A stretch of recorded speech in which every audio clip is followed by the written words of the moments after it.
তারা সবাই দেশেই আছেন, তারা দেশের গর্বিত সন্তান, দেশের সামনের ফিউচারে দেশকে আরও এগিয়ে নিতে তারা তাদের সর্বোচ্চ এফার্টস দিবেন।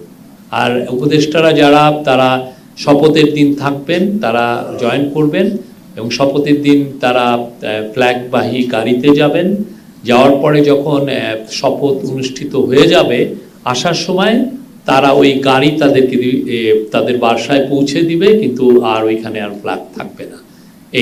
তারা সবাই দেশেই আছেন, তারা দেশের গর্বিত সন্তান, দেশের সামনের ফিউচারে দেশকে আরও এগিয়ে নিতে তারা তাদের সর্বোচ্চ এফার্টস দিবেন। আর ক্যাবিনেটের শেষ বক্তব্য রাখেন চিফ অ্যাডভাইজার। আবার সবাই তার কলিগদেরকে ধন্যবাদ দেন এবং উনি বলেন যে ওনার লাস্ট রিমার্কটা ছিল যে we are lucky people who got the opportunity to serve the nation. Thank you very much.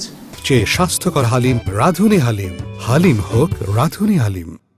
আমি আবারও বলি, আমরা এই নিয়ে আজকে একটা স্টেটমেন্ট দিয়েছি, আপনারা দেখেছেন। উনি বলেছেন উনি ব্যক্তিগত কারণে উনি আসলে ওনার রেজিগনেশন করতে চাচ্ছিলেন। ইলেকশনেরও বেশ কিছুদিন আগে উনি চিফ অ্যাডভাইজারের কাছে এসে দেখা করে এটা উনি জানিয়েছিলেন। চিফ অ্যাডভাইজার বলেছেন যে ইলেকশনের সময় তো ক্যাবিনেট সেক্রেটারি তো মাঠ প্রশাসনের সাথে পুরো মেলবন্ধন করেন, পুরো মাঠ প্রশাসনটা ওনার তত্ত্বাবধানে থাকে। আমরা দুইটা খুব ইম্পর্টেন্ট ইলেকশন ইতিহাসের, একটা হচ্ছে ত্রয়োদশ পার্লামেন্টারি ইলেকশন আর একটা হচ্ছে গণভোট। এই দুইটা ইলেকশনে যেহেতু মাঠ প্রশাসন কে একটা কোঅর্ডিনেশনের একটা ইস্যু আছে, সেই জন্য চিফ অ্যাডভাইজার তাকে রিকোয়েস্ট করেছিলেন যে আপনি একটু থেকে যান। তারপরে আর সেই ইলেকশনটা যখন খুব সাকসেসফুলি শেষ হলো, তখন উনি রেজিগনেশন টেন্ডার করেন।